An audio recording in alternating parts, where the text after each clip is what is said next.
Assalamualaikum warahmatullahi wabarakatuh. Sebelumnya perkenalkan, nama saya M. Ali Fikri dengan NIM C1B022166 dari Prodi Manajemen Fakultas Ekonomi dan Bisnis Universitas Jambi. Sebelumnya saya hormati kepada Bapak Bambang Purnomo SEMM selaku dosen pengampu manajemen mutu.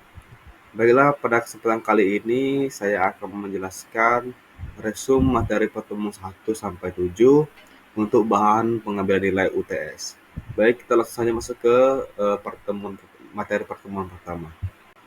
Baik, di pertemuan pertama ini kita membahas dasar apa itu dari manajemen mutu. Kita masuk ke pengertian mutu. Mutu adalah standar keunggulan atau kualitas suatu produk, layanan, atau proses. Ini mencakup seberapa baik suatu produk atau layanan memenuhi atau melampaui harapan pelanggan. Bisnis berupaya meningkatkan mutu mereka untuk tetap kompetitif dan memuaskan pelanggan. Selanjutnya kita masuk ke pengertian manajemen mutu. Apa itu manajemen mutu? Adalah pendekatan sistematis dalam mengelola dan meningkatkan kualitas produk layanan atau proses dalam suatu organisasi. Tujuannya adalah untuk memastikan bahwa produk atau layanan yang dihasilkan memenuhi atau melampaui harapan pelanggan serta memenuhi standar mutu yang ditetapkan. Baik, materi yang dapat kita ambil dari pertemuan kedua ini merupakan studi kasus yang membahas tentang perusahaan skala global. Baik, pada kali ini perusahaan yang akan saya bahas itu merupakan PT Unilever Indonesia. Kita masuk ke profil utamanya. PT Unilever Indonesia Tbk didirikan pada tanggal 5 Desember 1933 sebagai Zip Fabrication NV Lever dengan akta nomor 33 yang dibuat oleh Tuan A.H. van Opvelgesen, notaris di Batavia.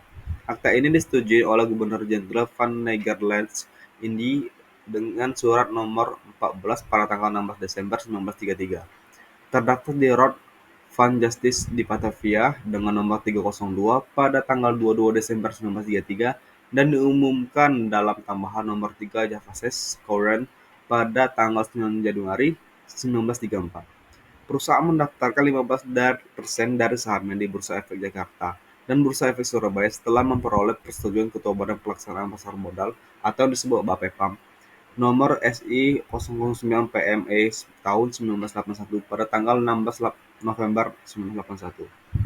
Perusahaan bergerak dalam bidang produksi sabun, deterjen, margarin, minyak sayur, dan makanan yang terbuat dari susu, es krim, makanan ringan, dan minuman dari teh. Dan produk-produk kosmetik, perusahaan memulai operasi komersial pada tahun 1933. Baik, kita masuk ke materi pertemuan ketiga yang dimana pada kali ini kita membahas tentang Total Quality Management atau TQM. Eh, Pengertian dari TQM merupakan suatu pendekatan manajemen yang berfokus pada peningkatan kualitas produk atau layanan dengan melibatkan semua bagian dari organisasi. Tujuan utamanya adalah untuk menciptakan budaya di mana setiap anggota organisasi berpartisipasi dalam meningkatkan proses, produk, layanan, dan kepuasan pelanggan secara terus-menerus. Pendekatan TQM menekankan pentingnya pengelolaan kualitas dalam semua aspek kegiatan organisasi dengan memperhatikan kebutuhan dan harapan pelanggan. Berikut merupakan alat-alat TQM meliputi yang pertama ada fishbone diagram, diagram alur, kaizen, diagram alur, dan check sheet. Oke, kita masuk ke materi pertemuan keempat yang dimana pada kali ini membahas tentang alat dan metode pengukuran kualitas. Oke, manajemen kualitas menggunakan berbagai alat, teknik, dan metode untuk memantau dan mengendalikan pelaksanaan proses guna memastikan kualitas produk atau layanan sesuai dengan standar yang diharapkan. Alat-alat tersebut terbagi menjadi dua kategori utama, 7 alat dasar kualitas seperti diagram Pareto dan histogram, serta 7 alat manajemen kualitas seperti Infinity Diagram dan pemetaan proses.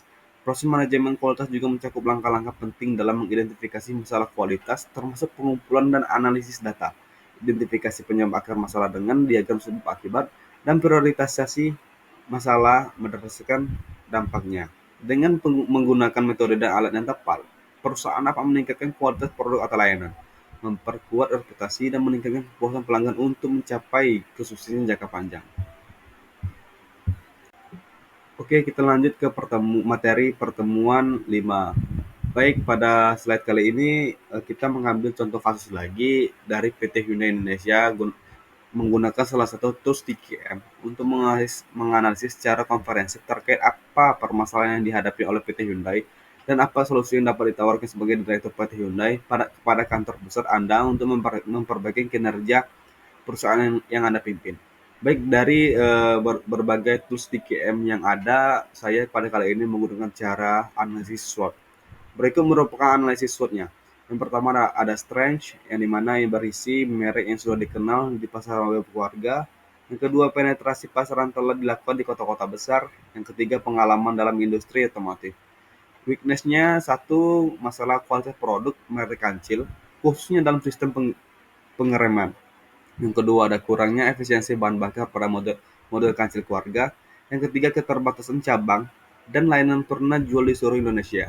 Yang keempat, penurunan kepuasan pelanggan terkait layanan bengkel dan pelayanan purna jual. Yang kelima, kurangnya efektivitas promosi menggunakan media konvensional. Kita masuk ke opportunities. Yang pertama, ada permintaan pasar yang berkembang untuk mobil hatchback yang kompak, hemat dan bahan bakar, dan terjangkau. Yang kedua, ada peluang untuk memperluas jaringan cabang dan layanan purna jual di seluruh Indonesia. Yang ketiga, potensi untuk meningkatkan kepuasan pelanggan melalui perbaikan layanan bengkel dan pelayanan purna jual. Yang keempat, ada adopsi media sosial dan online sebagai platform promosi yang lebih efektif. Yang terakhir ada threats. Yang pertama meliputi persaingan dari kompetitor lokal dan internasional yang semakin agresif. Yang kedua, kehilangan pangsa pasar yang signifikan dalam beberapa tahun terakhir. Yang ketiga, risiko reputasi akibat masalah kualitas produk dan layanan. Baik, di pertemuan 6 ini saya membahas tentang survei penggunaan laptop berdasarkan Google Form dengan 50 responden dan dapat disimpulkan bahwa mayoritas responden pelajar atau mahasiswa muda yang rentan usia 10 hingga 20 tahun. Yang dominan di dalamnya mencapai 63%. Mereka cenderung membeli laptop Acer dengan persentase 31,5%, dan sebagian besar telah menggunakan laptop selama lebih dari 1 tahun, mencapai persentase 35,2%. Meskipun mayoritas responden menyatakan kepuasan mereka terhadap laptop merek pilihan mereka 72,2%, terdapat juga keluhan terkait masalah panas yang cepat terjadi pada laptop yang dipilih oleh 35,3% dari mereka.